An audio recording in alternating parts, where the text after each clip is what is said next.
Terima kasih Anda kembali di gelar perkara spesial kasus Sambo. Saudara, di ruang persidangan fakta terkuak dari ahli yang dihadirkan bahwa terdakwa Richard Eliezer mengalami perubahan emosi. Terlebih setelah memutuskan berdiri di kakinya sendiri untuk menjadi justice collaborator. Selain itu terkuak pula alasan-alasan dasar Eliezer tak kuasa melawan perintah atasannya kala itu. Kembali jurnalis Kompas TV Nanda Aprilia akan mengupasnya untuk Anda.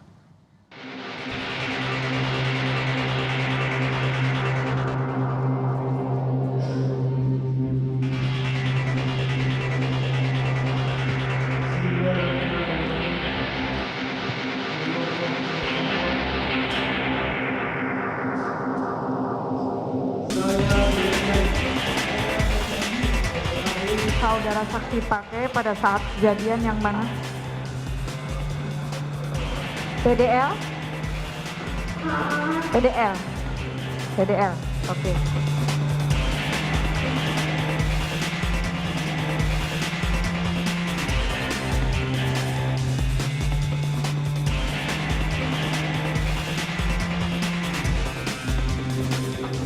Tadi saya katakan, penelitian migran menunjukkan kepada kita bahwa salah satunya ternyata perintah atau tekanan itu tidak melulu dalam bentuk lisan. Ekspresi muka, busana yang dikenakan, di mana tempat pemberian perintah itu berlangsung, itu pun bisa memberikan tekanan kepada seseorang. Apalagi kalau kita pahami bahwa dimensi meso ini, relasi antara Richard Eliezer dan Verdi Sambo, dari sisi kepangkatan bagaimana? Luar biasa kan jauhnya.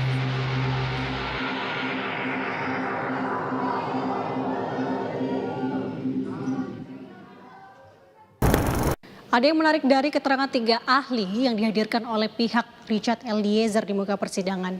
Dari 3 ahli dengan masing-masing ilmu, ibarat menyusun puzzle, keterangan dari satu ahli ke ahli lainnya saling membangun dan membentuk sebuah gambaran yang padu. Gambaran yang menggambarkan atau menunjukkan sebenarnya bagaimana tingkah Richard Eliezer khususnya ketika masih dalam bayangan Verdi Sambo dan setelah terlepas dari jeratannya. Tindakan penembakan yang dilakukan Richard Eliezer terhadap Yosua diakui Richard merupakan tindakan yang tak terbantah di bawah tekanan dari perintah seorang mantan Jenderal Bintang 2 pada saat itu. Dari kondisi tersebut, ahli psikologi forensik menilai bahwa Richard Eliezer masuk dalam kondisi di bawah tekanan, yang dimana istilah ilmiah menyebut Richard berada di kondisi superior order defense atau kungkungan relasi kuasa. Di dalam Hazanah Psikologi Forensik saya terjemahkan menjadi superior order defense, yaitu bagaimana seorang pelaku membela dirinya dengan mengklaim bahwa perbuatannya tidak lain tidak bukan adalah akibat adanya sebuah tekanan dari atasan, superior order defense. Tentu saja pada dasarnya setiap pelaku dalam situasi yang sama boleh saja mengutarakan superior order defense itu. Tetapi di dalam Hazanah Psikologi Forensik diperlukan telaah 3 tahap untuk memastikan, untuk meyakinkan apakah klaim tersebut bisa diterima atau tidak bisa diterima. Ahli menyebut, dengan menelaah 3 tahap ini guna mengetahui kondisi tekanan seseorang sehingga tak kuasa keluar dari kungkungan pemberi perintah. Diperlukan telaah 3 tahap untuk memastikan, untuk meyakinkan apakah klaim tersebut bisa diterima atau tidak bisa diterima. 3 tahap telaah itu pertama, harus bisa diyakinkan terlebih dahulu. Apakah tekanan itu sungguh-sungguh ada, berarti objektif ada, ataukah subjektif belaka. Apabila hasil pengujian atau hasil telaah memastikan bahwa tekanan itu objektif ada, maka baru masuk ke tahap kedua, yaitu menakar apakah yang bersangkutan memiliki kesempatan, kemampuan, kekuatan, kewenangan, instrumen apapun itu yang bisa dia gunakan untuk melarikan diri menjauhi situasi tekanan tersebut. Itu tahap kedua.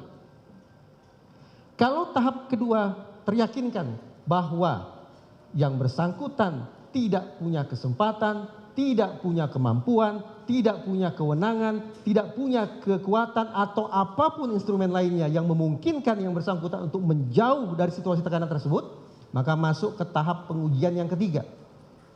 Resiko apakah gerangan, konsekuensi apakah sesungguhnya yang akan dialami oleh orang tersebut sekiranya dia menentang, melawan atau menghindari tekanan tersebut. Sekarang mari kita simpulkan.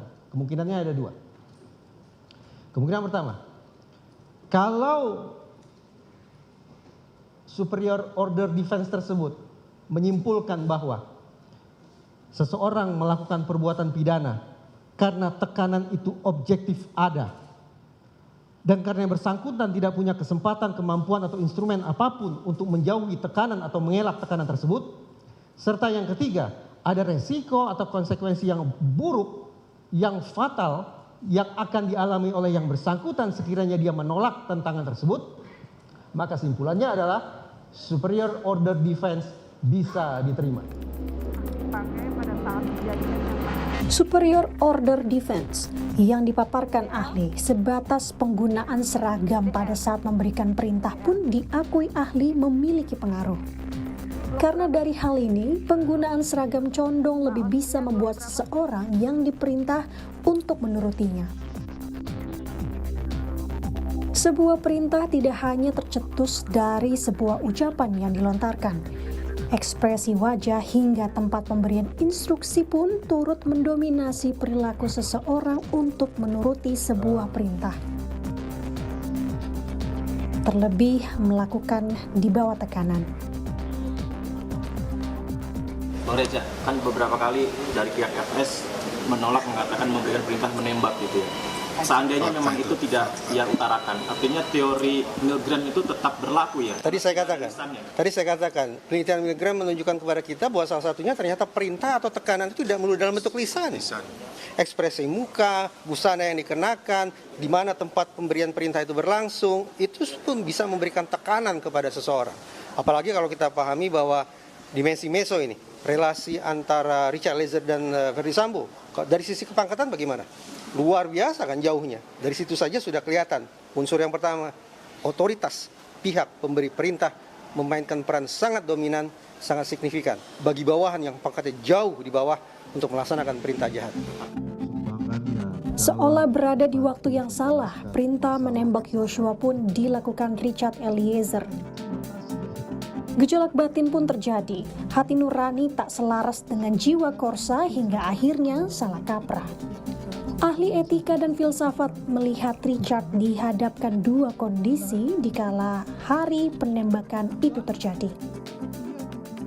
Secara etis orang itu sendiri kualitas moralnya harus dinilai bagaimana. Jawaban di dalam etika itu sebetulnya itu tergantung dari kesadaran orang itu pada saat itu. Misalnya tergantung dari suara hati. Suara hati mengatakan apa pada saat itu. Bisa saja dia bingung karena dia berhadapan dengan dua norma. Yang satu itu mengatakan menembak mati orang yang sudah tidak berdaya, tidak bisa dibenarkan, titik. Yang kedua, dia diberi perintah oleh orang yang berhak memberi perintah, wajib ditaati supaya melakukannya, lalu dia harus mengikuti yang mana. Etika normatif tadi mengatakan dia harus menolak melakukan perintah seperti itu.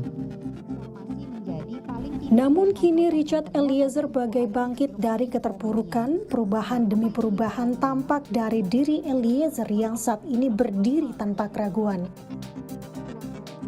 Dari hasil pemeriksaan ahli psikologis klinis yang mendampingi Richard selama asesmen, menguak fakta adanya perubahan sikap yang terjadi pada Richard Eliezer saat ini. Apakah Saudara Ali pernah berinteraksi dengan Richard Eliezer?